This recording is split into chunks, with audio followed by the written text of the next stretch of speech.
welcome to Eye on Horror, the official podcast of iHorror.com. This is episode 107, otherwise known as season 6, episode 8. I am your host, James J. Edwards, and with me, as always, is your other host, Jacob Davison. How you doing, Jacob? I'm doing well. Just my feet are killing me because I went to Monsterpalooza this weekend, so I did a whole lot of con walking, and I'll get more into the details on that in a bit. Yeah, I want to hear about Monsterpalooza, but first, let's let people know that your other host is with us as well, John Correia. How you doing, Correia? I'm just beat. My face is burned to shit. I think my lips are sunburned at this point, but my nose took the brunt of it, as you guys can see. Well, the audience can't see because this is a podcast. Spent the weekend on a secluded island with no water, but filled with thousands of seagulls. So, I was really living the birds. And it was funny. The park ranger came by our campsite because we had 5 nesting goals in our thing. And she said that they don't like they're more aggressive towards the Rangers because I think they see the uniforms more often, and she was wearing green.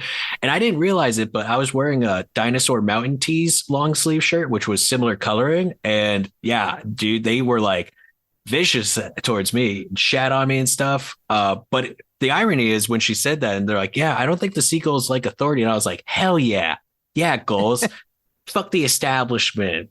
Down with the patriarchy and matriarchy, equal opportunity, anarchism, until I was at the brunt of it.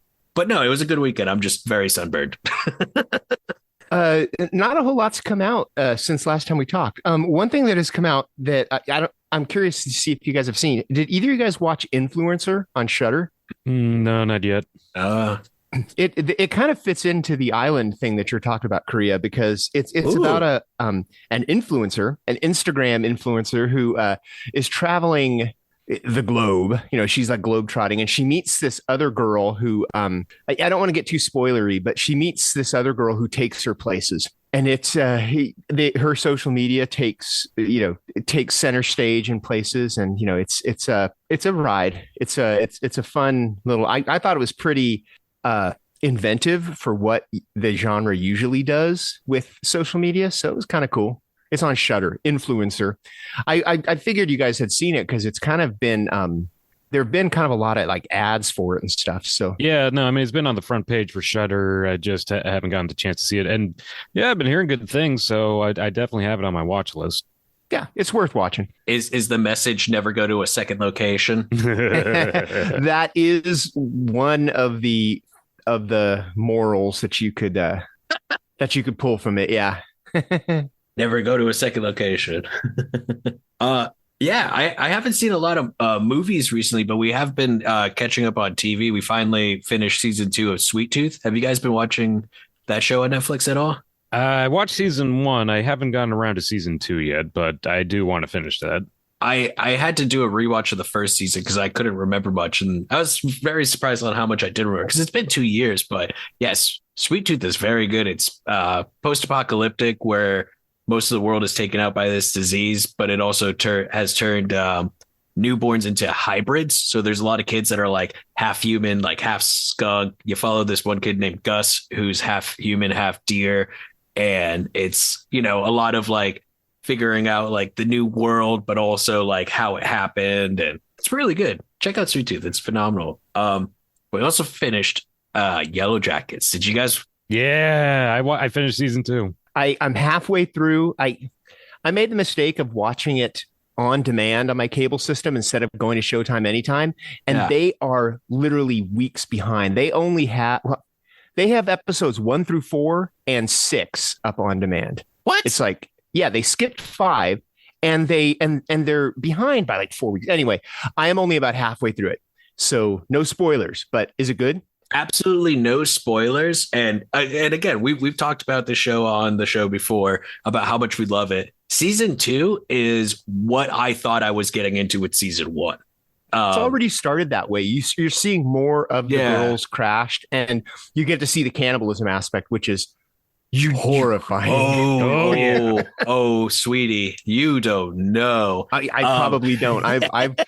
No, but it's so good, it is, and season 2 made me appreciate season 1 even more because thinking going into the show that there was going to be so much of that weirdness, so much of that cannibalism. And then season 1 was like a build up to it, laying down the bricks for it. And then season 2 really seized it. It's absolutely phenomenal. The casting with season 1 is phenomenal.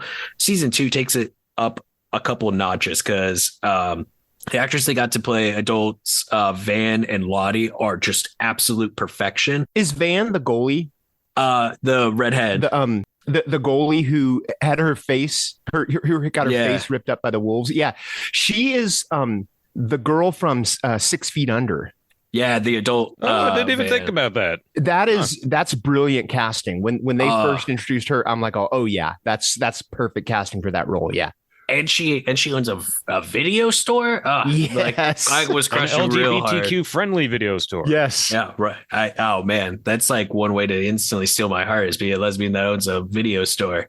But it's so good, and also Elijah Wood is just he is just so perfect for pairing up with Christina Ricci. Yeah, they have such chemistry. I was gonna say not just him alone, but pairing him with Christina Ricci is so great. And again, avoiding spoilers, I just have to say, like, when I say that he's perfect for the show and he's perfect to be like matched with her, it's an understatement. It is. Yeah. Yellowjackets just continues to be so fucking good. I can't recommend that show enough. Yeah, no, it's the second season's been great, and I cannot wait for season 3. Like like I'm just on pins and needles just waiting to see what happens next. Well, there's a bonus episode because season 2 was only 9 episodes. So there is going to be an episode that comes out between seasons. They just announced. So I also caught up to kind of piggyback on last episode. I caught up with the Boogeyman that Jacob nice. talked What do you about. think? I thought it was great. I thought it was awesome. It's weird because if you read the original Stephen King short story, the short story is pretty much not even the first act. It's like the first half of the first act of the movie. The short story is just like a guy going to see a psychiatrist telling him about this thing that killed his kids. And the movie uses that as a jumping off point to venture into just all this kinder trauma, all of this, Boogeyman in the closet stuff. But I thought it was brilliant. It's their use, Rob Savage's use of light and darkness, like, because the Boogeyman has to stay in the dark. He can't get you if you're in the light. So they have all these different light sources, everything from Christmas lights to like video game screens they're using to ward off. I thought it was great. And it has a lot of that same suspense that you got from like Host.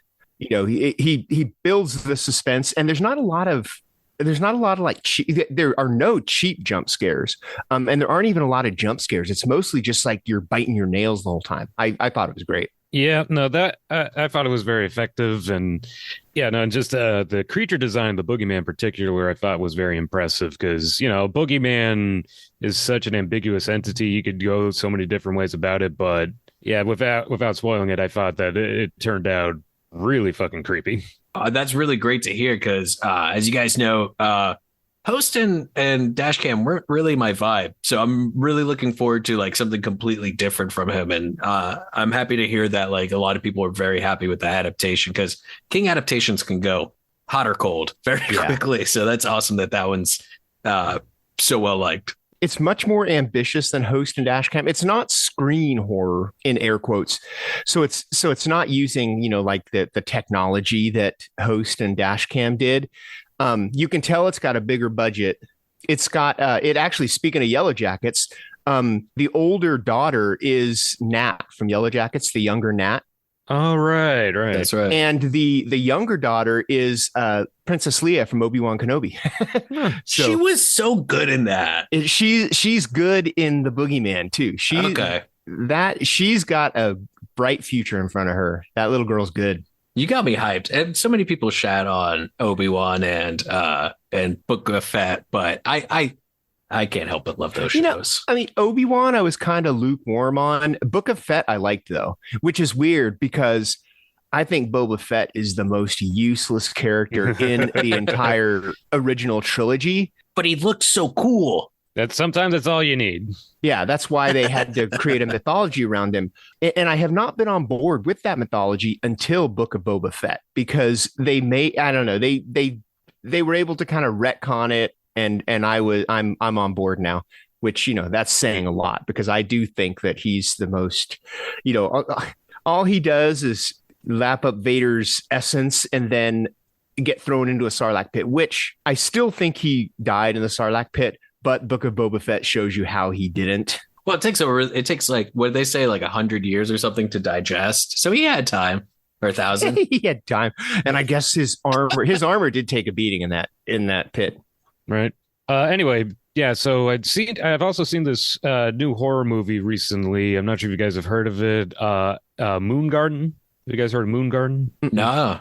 Oh man, it was great. I found out about it through Alamo Drafthouse because they were doing a limited run screening, and it's amazing. It's basically about this imaginative 5-year-old girl who's got these dysfunctional parents who argue a lot, and she gets into an accident and falls into a coma, and she goes through like this weird kind of dream state where she's going through this dark industrial fantasy land, and she's being chased by this speaking of this horrible boogeyman in like a black leather coat who's only like void of a face with like a chattering set of teeth, and she has to journey through this fantastical world in order to try and wake up and be reunited with her family. And it's kind of a lo-fi effort, and it's but it's really sucks you in, and it has like such an amazing mix of special effects and practical effects. Is like a lot of the monsters and creatures are puppets, and there's a lot of people in like makeup and costumes, and there's stop motion and green screen and CGI and animation. So it just makes this like really interesting kind of nightmare world. Like I've described it as kind of like Coraline by way of Pan's Labyrinth. And yeah, no, I'm really glad I got to see it on the big screen, because it is a trip, and it is just really endearing. I'll have to check that one out. Hopefully it's still playing at the Draft House. I don't think it is, but I think it's going to be available VOD or digital relatively soon. Hell yeah. So yeah, no, just keep an eye out for that. And back on other screenings. Did anyone else see Across the Spider-Verse? Yes, I did. I loved it. No. Oh, so good. Well, no spoilers. Yeah, but no spoils. No. Well, there's one thing that I think needs to be spoiled. It's a part 1. It literally there's going to be a Beyond the Spider-Verse.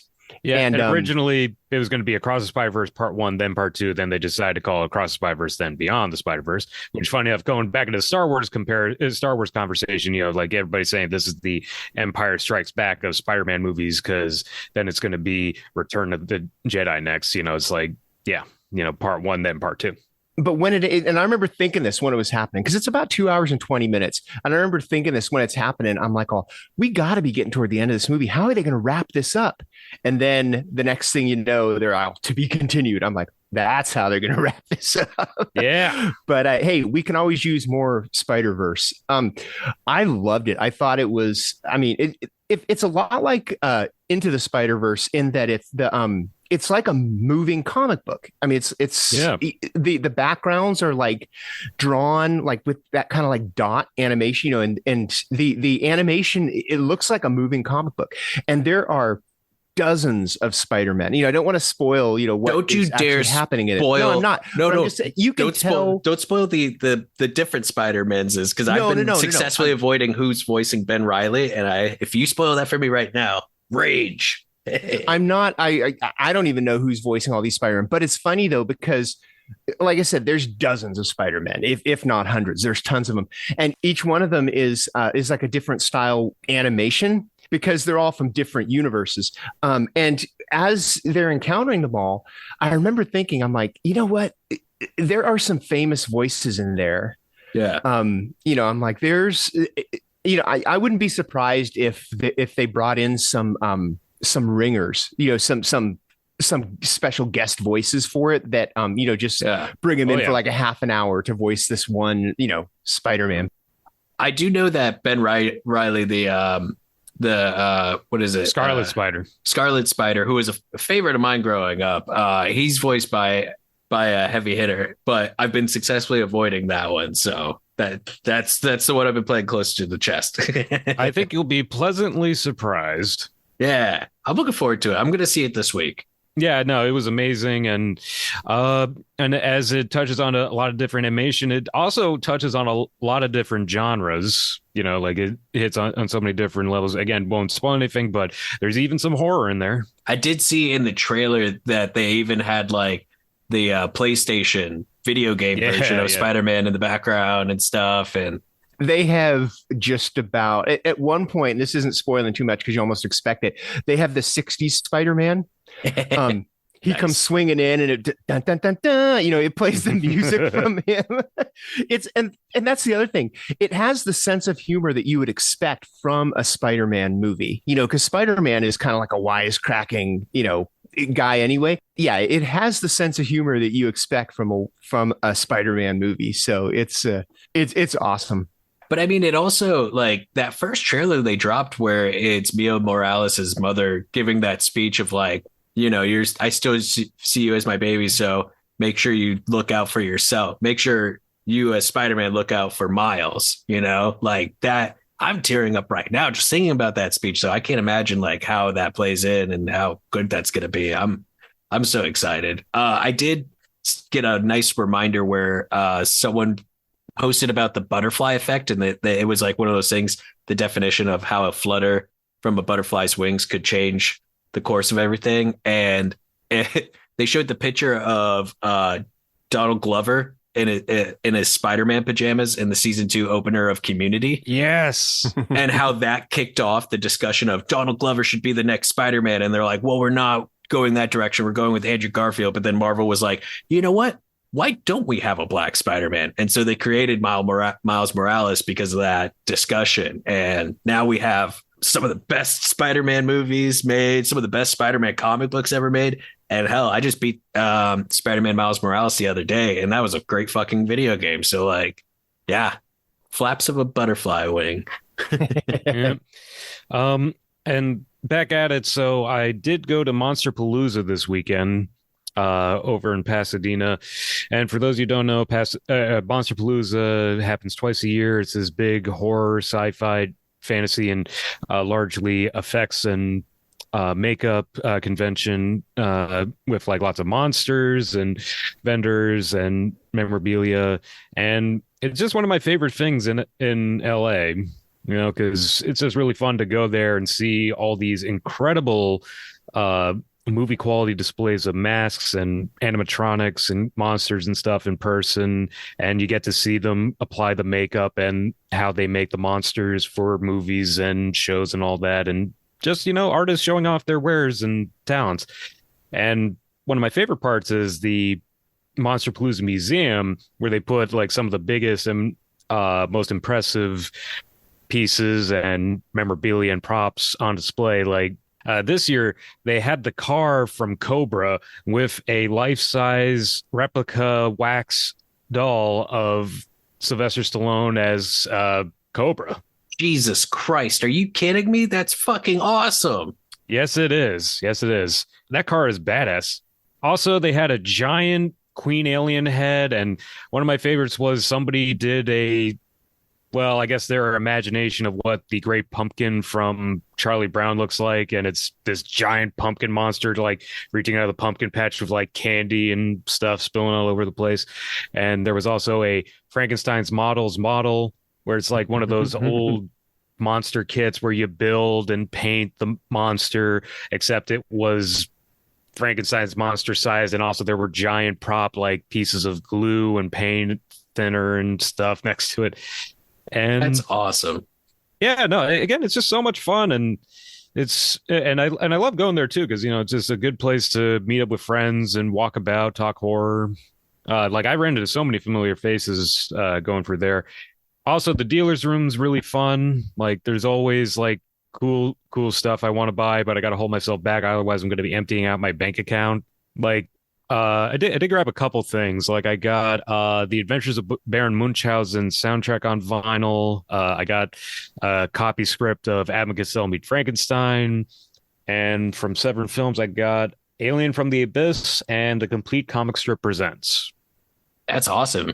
Yeah, I need to go to Monsterpalooza again. I haven't been in years. Yeah, no, it's a good time. Like It has everything a monster kid would ever want, really. Lindsay and I did go to something last weekend. It's called a Blasphameet.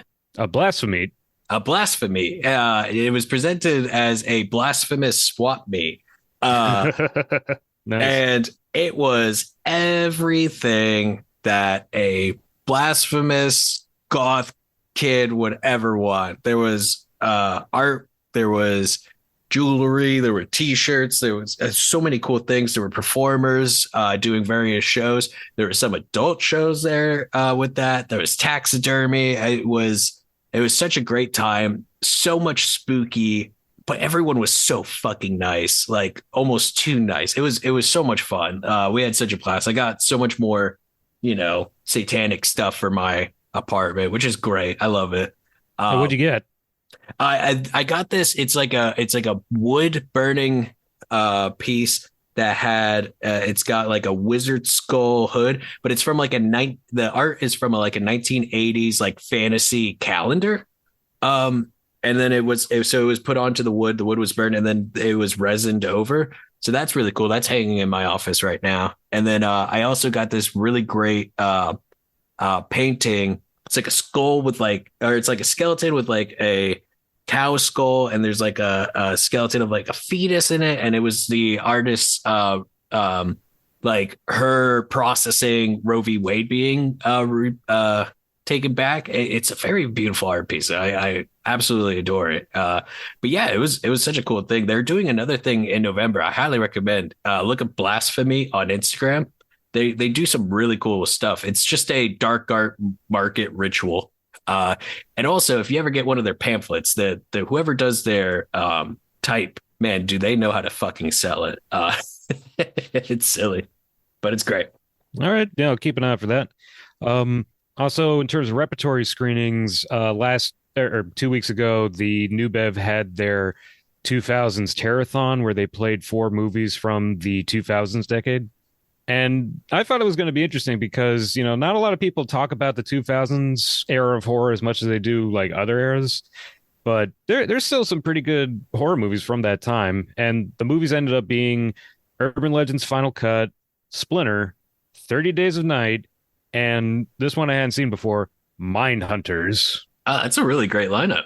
Yeah, no, I thought it was solid. Yeah, like that's the thing too. Like the other movies I had seen, but not in a very, very long time. Particularly, I was surprised about Splinter because when I saw it, I just rented it on DVD because I didn't even know it had a theatrical run, especially one on film at the time. But that one needs to be talked about more because for kind of a lo-fi effort, it has such amazing practical effects and such a good setup. Like it's really cool. And forgot how good 30 Days a Night was. That is still one of the most brutal and really thrilling vampire movies of the last couple decades. Yeah, I need to give that a rewatch soon. Yeah, plus it's got Josh Hart in it. We love a good Josh Hartnett performance here at Eye on Horror. We sure do. And Mindhunters was pretty fun and kind of like it was a post-Saw psychological death trap horror thriller type of deal. But mostly LL Cool J was the highlight of the movie because he had the best lines.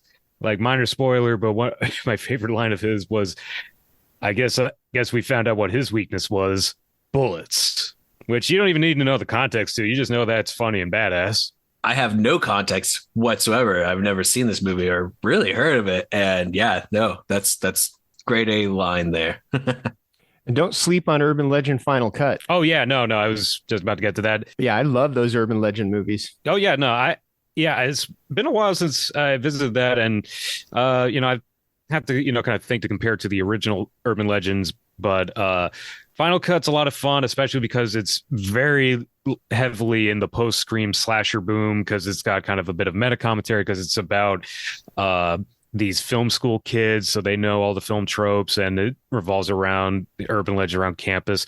And watching it now, I never realized just how much of a giallo influence it has because like there's a black glove killer, there's even kind of a throwback to like the glass guillotine kill from Inferno, and I mean the award in the movie, like in the movie they're trying to get this film award, it's called the Hitchcock Award. So it is pretty evident. But yeah, it's a lot of fun and has some pretty good kills. And yeah, I mean that's the thing, just 80s gets I feel like is the most prominent of decades when it comes to horror discussions, but the 2000s really does have its own great lineup of films, so it's worth revisiting. Nice. Before we move on to our topic, I'm going to bring us down for a second, because there's this true crime documentary on Netflix right now called Victim Suspect. Have you guys seen it or heard about it? No. Yeah. Oh, this will piss you off. Like Correia, you were saying that Oh, Bomb boy. City pissed you off. This will piss you off more. Basically, Victim Suspect is about it's about all these women who report their rapes. They go to the police or campus police or whoever, and they report sexual assault. And because it's like her word against his word, the police basically charge these women for filing a false police report, and these women end up going to jail because they can't dig up proof, and it is infuriating when you get into it's a reporter from I forget the publication, but she's the one who is doing the documentary, and she took over a year to write this story, and this documentary goes along with it.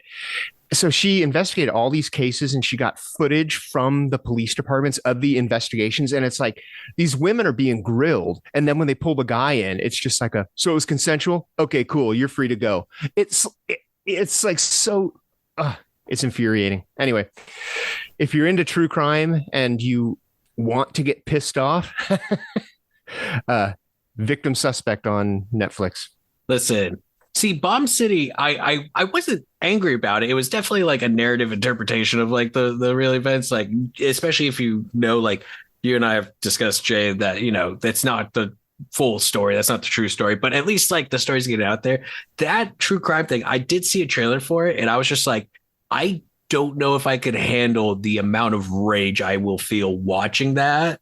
And I've been watching a lot of, especially on Paramount. Paramount has had a lot of really good short documentaries on there of docs that are just like have filled me with rage recently. Like I just watched the other day. Between the two of them, they were less than an hour, but there was one called "Lynching Postcards: Token of a Great Day," where it was all about the history of lynchings in America and how it corresponded with Kodak making its first commercial cameras. And so people would take pictures and then sell them as postcards, and people would buy those postcards like crazy to send to people to be like, I was there that day. And that, that of course, like enraged me. So of course I followed it up with something, another doc called RIP T-shirts, where it's all about how in certain neighborhoods in Washington, D.C., where there's a high level of drive-by shootings, there's people will make memorial T-shirts, rest in peace T-shirts, they call them, to commemorate the person's life, but also to help raise funds for the funeral and things of that nature. And the doc follows this one photographer where he's like, yeah, no, that makes up 80% of my business, which like is great for business, but I don't want to be making money off of something like this. Like I wish we weren't having to make this, but for a lot of these people, like that's all they have are these shirts. And it happens a lot. They interview families where it was like their 12 or 13-year-old that were shot and killed. They interview this 13-year-old who got shot in the face when she was 11. And it's just like, Jesus. Yeah, that was a rough evening going from one to the other. But man, yeah, I don't. That series that you brought up, Jay, sounds very important, very good. I don't know if I could, because I've met women and people who have gone through that, and the good news is it's not a series; it is just a movie, so it's only an hour and a half. You don't have to put up with 6 episodes of it drawn out. Yeah. But yeah, it's infuriating. These poor women, and they go through where like. There's one case in particular where they basically get the woman's charges expunged because they found so much malfeasance on the part of the police, and the police they totally botched the case, but they won't talk to the documentary crew, and finally all they do is they send this freaking CC footage that totally backs up the victim's story. You're like, are you kidding me? What, and the legal team is like, I've never seen this footage before. They didn't supply this. It's it's infuriating. Our judicial and medical system here in America is fucked. One of the women got charged with tampering with evidence because she got a rape kit done. It's like, how is that tampering with evidence? That is building it. Oh, yeah. Oh, I'm getting pissed just thinking about it. But yeah. Oh, and you're right, dude. Here's the thing about our judicial system, and I'm going on my soapbox for a second. Fast forward 30 seconds if you don't want to hear me go on my soapbox. Our judicial system is not built on justice. It's built on convictions. People are building careers on beating the other team. So they're not interested in finding the truth. They're interested in winning their case. And that's what pisses me off so much about the West Memphis 3 case, that, that they had to sign an Alford plea to get out, because the Alford plea is a guilty verdict. Yeah. So they got out of jail after like 18 years. But the fact that they had to admit, the fact that that they admitted to guilt means the case is closed, and someone got away with killing these 3 little boys because the case is closed. And granted, the case is so cold that they probably would never solve it anyway. But the fact that the police thinks it's solved, and that's because so many they don't even careers think it's solved. They're just covering their asses. Yeah. Yeah. Solved in air quotes. The official case is solved. And it's because so many people have built careers on this case. All the lawyers and judges have all gone on into politics. And, you don't want to turn around and say, oh, yeah, the case that I built my career on, I was wrong. Way more than wrong. Just like completely destroyed lives and threw people under the bus. Yeah. And I spent 18 years defending my wrong position. Yeah. Okay. All right. I'm off my soapbox now. And we're going to move on to our more lighthearted topic, which I'm going to let Correia introduce, because I'm not 100% sure I understood the assignment, but he's also got a little rant of his own that he's going to go on yes, to introduce it. So take it away, Correia. Give me a moment to calm the fuck down after that. You got me riled up, man. Yeah, I'm ready. This was probably not the best transitional piece. You know what? The rest of this podcast, we're going to go take down the system. Let's change gears completely. And talk. This is still something you're passionate about, so I did get you worked up for a reason. I'm gonna get worked up in a different way, but not as. I'll be worked up, but not as passionately. But no. So we here at iHorror love physical media. I think that's pretty damn evident in 5 years of doing this fucking podcast. That we love physical media. We love taking home and holding the things that we love, which is art, whether it be records, Blu-rays, DVDs, 4Ks, cassettes, 8-tracks, posters. I think the 3 of us border on hoarding in some cases, me in particular. So I wanted to discuss today special features and home releases, because we're living in the golden age of home video for undiscovered past, right? A lot of movies that would never get a home release are not only getting home releases, they're getting gorgeous home releases. We're seeing beautiful work from Severin, from Vinegar Syndrome, Criterion, Arrow Video. The list goes on from all these distributors that are doing amazing work, giving films that might have never seen the light of day or seen the day again, suddenly getting stunning releases, jam-packed with special features. But we're not getting that with the main releases.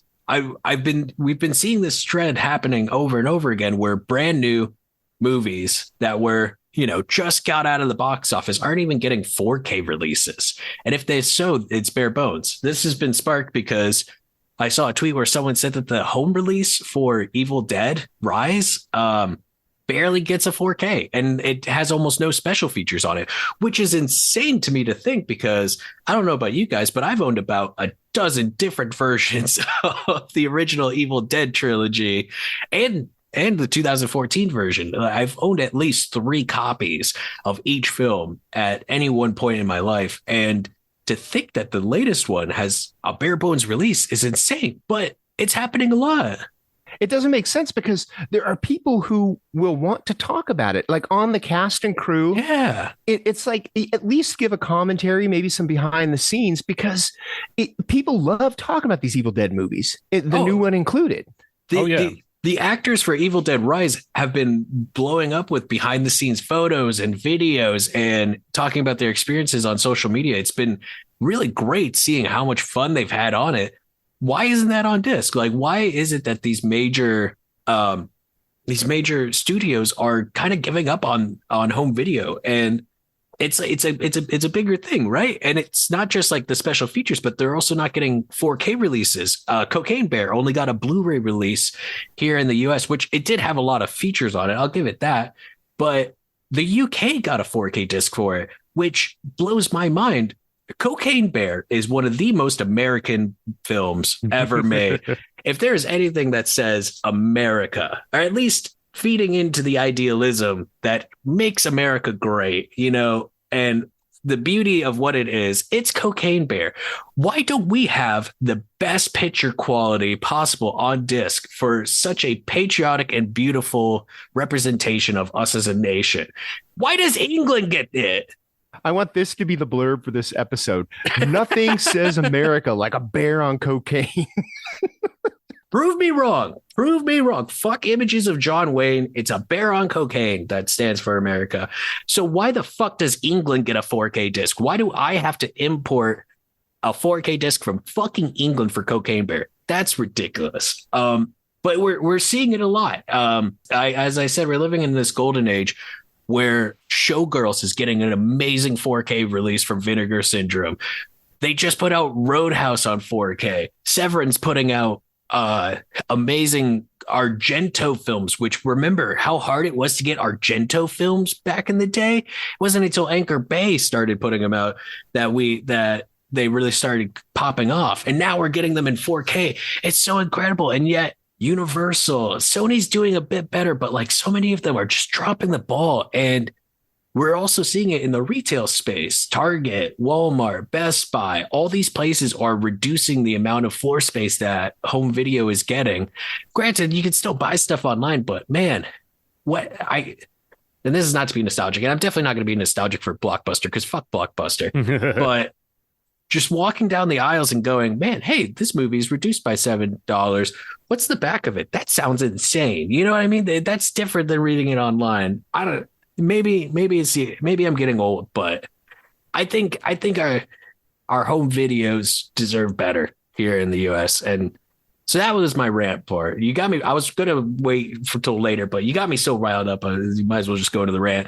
But instead of just bitching, I want to ask you guys, what are some of your favorite special features? Like, do you have I know I've recently talked about how the Ghost Rider Spirit of Vengeance, our feature-length behind the scenes, is one of my favorite special features to be released recently. But what's a specific one from a release that you guys love? I have one that I have loved, and it was on the VHS and the DVD. I don't know if it's on the Blu-ray because I don't have the Blu-ray, but on Book of Shadows, Blair Witch 2. Yes, I'm going to talk about Book of Shadows, Blair Witch 2 again. God they damn had it. this, it was almost like a game. It was called The Secret of Ezraver, which, anybody can see that Ezraver is reversed backwards. But in the movie, certain scenes were shot differently, or they digitally edited them to have little like code words in them. And it was like a game you could play while watching, and you would figure out these different code words, and you would descramble this game and you play the video in reverse, and it took you to a website that's probably not there anymore, but it was this cool little game that you could play to get more bonus content. But it didn't just give them to you on the disc. You had to work for them, and some of it was frustrating because some of the, like, I remember one of the secret words was on Ellie Treacle's grave when the goth girl was laying on it. Some of them were that obvious, but other ones were like hidden in the water in places. And, that was one of my favorites. And I don't know if it's on the Blu-ray, but it was on the old VHS and it's on the old DVD. Going off of that, one of my other favorite DVD or Blu-ray bonus features is from the Blair Witch Project. The Curse of the Blair Witch. Remember the documentary they put on the Sci-Fi Channel to coincide with the Blair Witch Project release, Oh where it yeah. was like a mockumentary style program. Yeah, I still have my 2-pack on VHS of the Blair Witch Project with the Curse of the Blair Witch. Me too.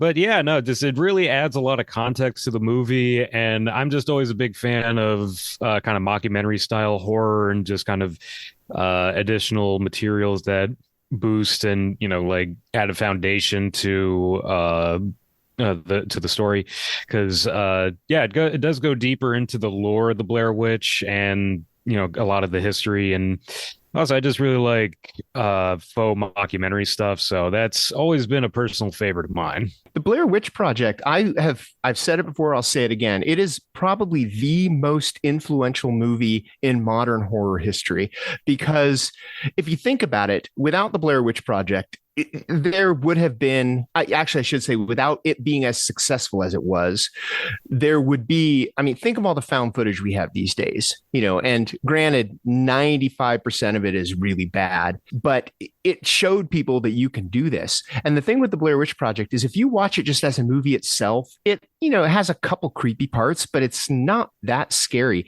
It's only scary when you put that context in. And the filmmakers realized that, and that's why they came up with that documentary thing, and that's why the website was there. They had, without the mythology, the movie is just three people getting lost in the woods. Yeah. So that's why that is such an important special feature, because especially looking at it 25 years later, almost 25, 24 now, and now that I don't even think the website's there anymore, you need that context to get the full effect of the movie.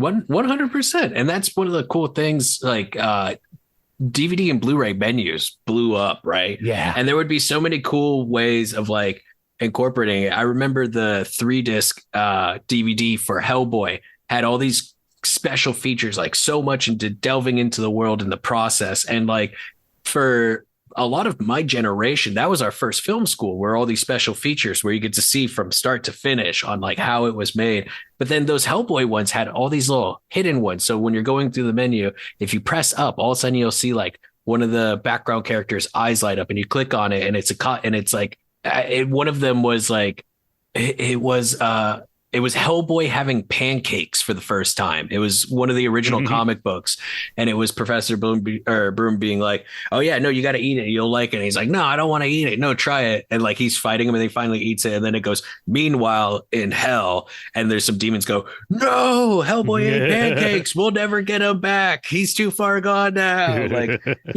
just having those little Easter eggs for those little comedic bits is great. But like learning the process, learning the mythos is so cool and really gets into that. And then like they would, or like if you clicked on like another character's thing, it would be like one of the cartoons that Hellboy had on one of his many TVs, like Gerald McBoing Boing, which was so weird.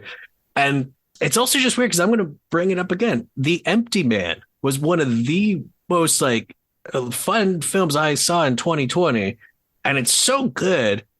And the director used to he won awards for making DVD menus. Like he won prestigious awards in that community for it. And his first feature film doesn't even get a fucking home video release outside of a DVD through Redbox. That's insane. Yeah, that's ridiculous. Speaking of DVD menus, that's another one of my favorite special features. Is do you guys remember the limited edition Memento DVD? No, I didn't rent that. The menu, you kind of had to solve a game to watch the movie. What? The menu, when you put the disc in, it would show you a list of words that you had to like remember. And then the menu had all these words, and some of them were there, some of them weren't. And some of them are obvious, like the word watch is on there. And of course that lets you watch the movie. So it's not that difficult of a game to solve. At least the first disc. But yeah, you had to kind of remember, what words you can click and what ones you can't. The second disc, which had all the special features, and one of them was, which I don't see the point because I don't think it'd be as effective, but one of it had a chronological version of the movie, which if you've seen Memento, it kind of takes place going backwards. That one, they're not words, they're little symbols, and you have to like you click on, I think it's a clock, and that shows you the the movie in real time, in like chronological time. But yeah, you couldn't even watch your movie without solving a little puzzle first. That's fun as fuck.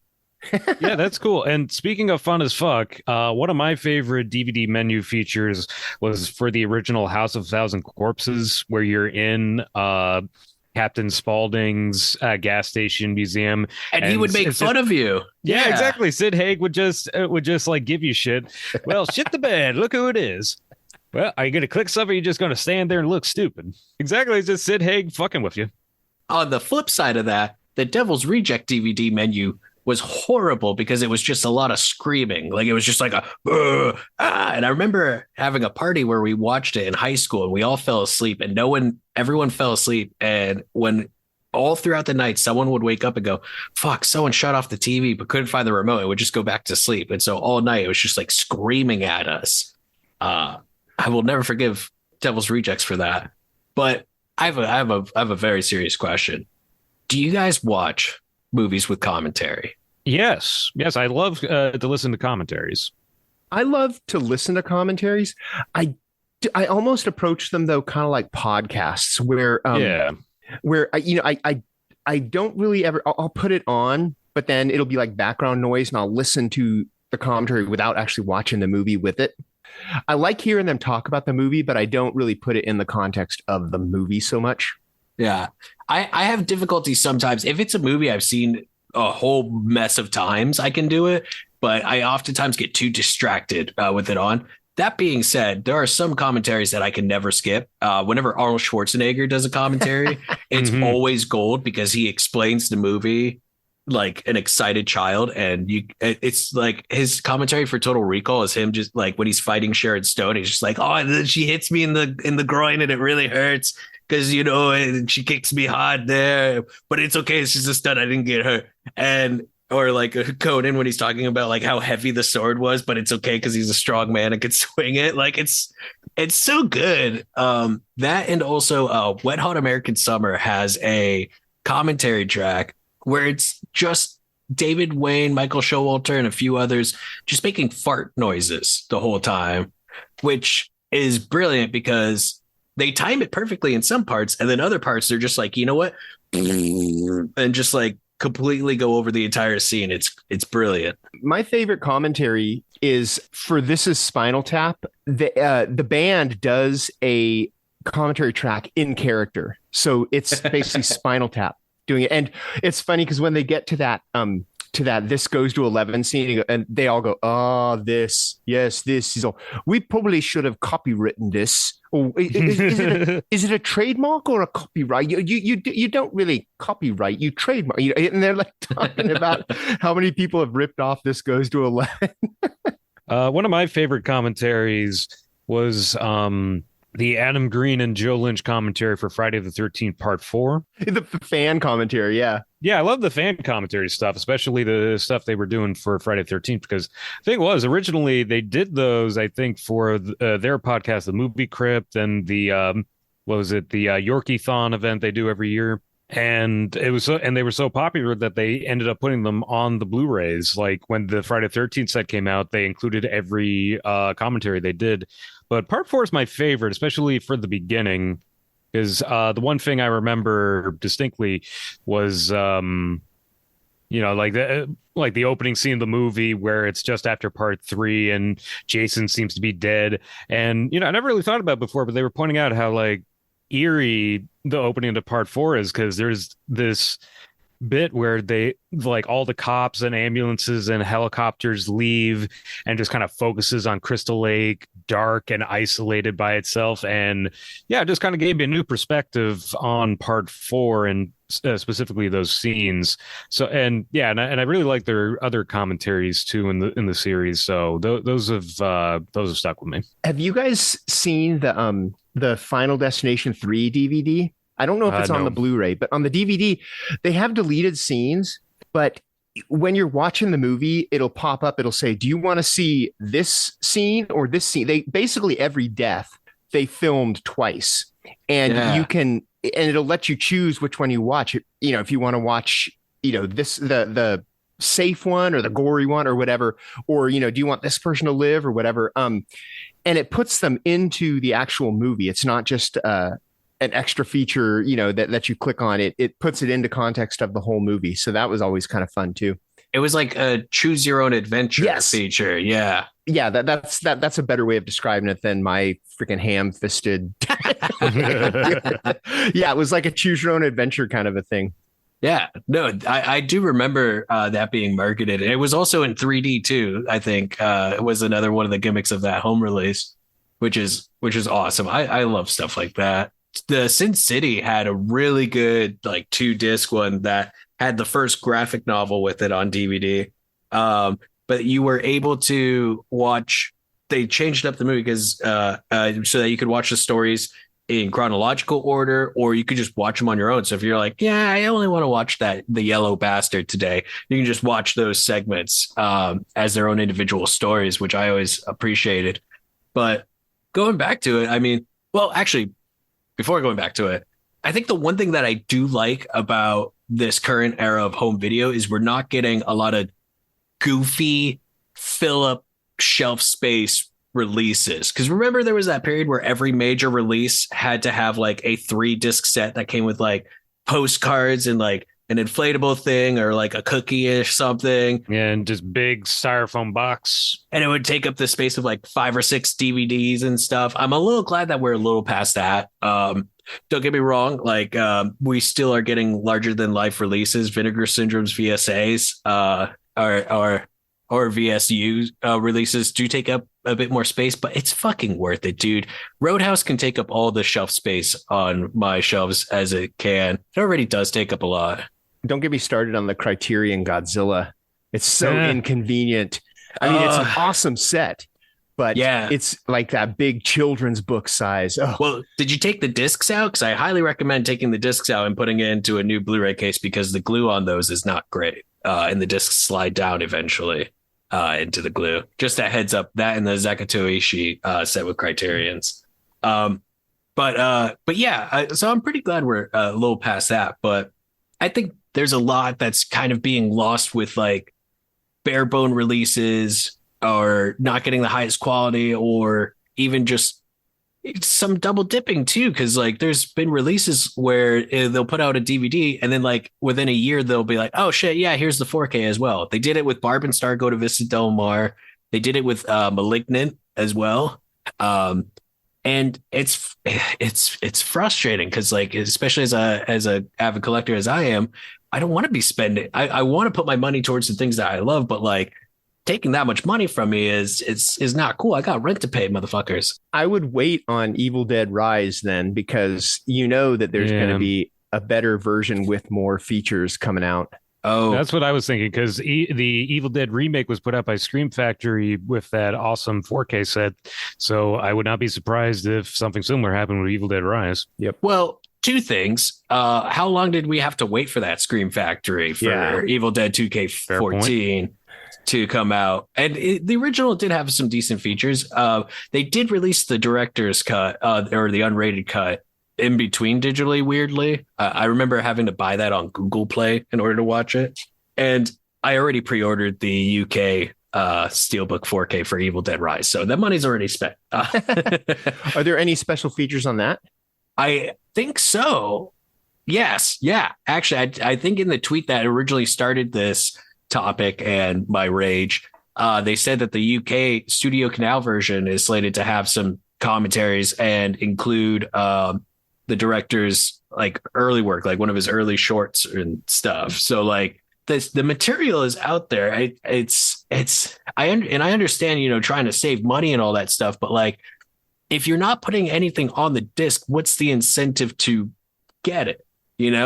Right. One of my favorite features that were on a lot of, I think, Twilight Time discs, the isolated scores. Did you guys ever watch the movie without the dialogue? I've done that a couple times. As a music dork, I would do that. Yeah, it's one of the reasons why I kept so many of my Twilight Time releases, even if they got re-released since then. I think that's such a cool feature. How many versions of Rollerball do you own? I'll look that up right now. I just have the Twilight Time one. Does that include the remake?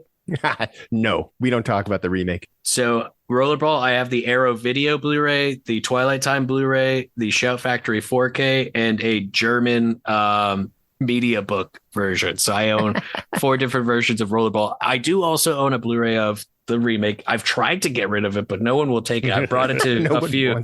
Legitimately, I bought it at Dollar Tree and no one will take it. And I also have Roller Babies from Vinegar Syndrome, which I don't know if that's connected in any way, but no, it's not.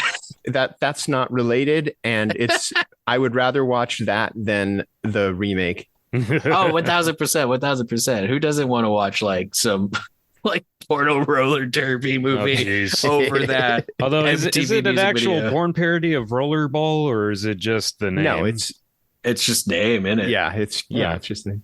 I think it's about, I haven't watched it yet, but I think it's roller derby, not rollerball, or I think it's just skating. Yeah, it is. It's skating, but I don't think it's roller derby. I think it's like street skating.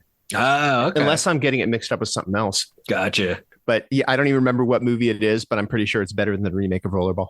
Yeah, but to cap it, to bring it all together again, Golden Age. We have, I think Shout Factory just announced their volume 2 of the Shaw Brothers collection.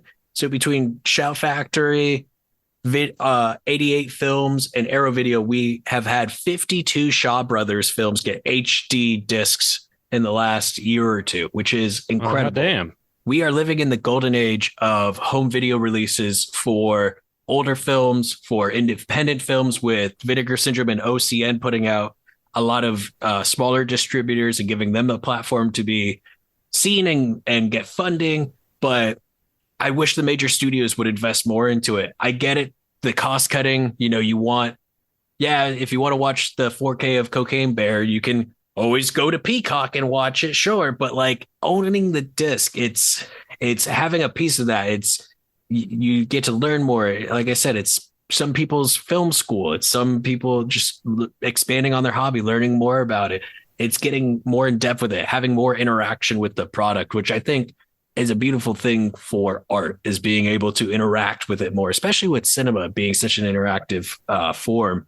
And I just really hope that they turn more, that they do better, because I don't want to own 2 copies of Barb and Star just because one disc has 20 minutes more footage and the other one is the 4K. I don't want to have to buy Malignant on Blu-ray and then a year later sell it so I can afford to buy the 4K. That might just be first world problems. That might just be John Correia problems. I don't know, but I think we could do better. And God damn it, put the Empty Man out on fucking disc already. And if you do like commentary, maybe it's about time we do a Rampage commentary. We've been threatening it for about a year or 2 now. We are overdue. Yeah, we are. All right. With that, on that note, let's get out of here. Let's call this one an episode. So, what are your favorite special features? And do you agree that distributors and providers are not doing enough, even though this is the golden age, as Correia calls it? Are you tired of bare bones stuff? Do you not even buy physical media? Is it just, like Correia says, is that a Correia problem? Let us know. And who knows? Maybe you'll change our mind. No, I'm still going to waste all my money on discs, whether it's vinyl or Blu-rays. It's going to happen. Then you won't change our mind. But let's hear what you have to say, because we'll listen. Our theme music is by Restless Spirit, so go give them a listen. And our artwork is by Chris Fisher, so go give him a like. And you can find us on any of the socials under Eye on Horror or iHorror.com, which is a site that we all call home. And let us know if you want a commentary on Rampage, because we'll do it. Even if you don't want it, we'll force it. Yeah. It's not what the public demands, but it's what the public needs. Anyway, yeah, we'll see you in a couple of weeks. So for me, James J. Edwards. I'm Jacob Davison. And I'm Jonathan Correia. Keep your eye on horror.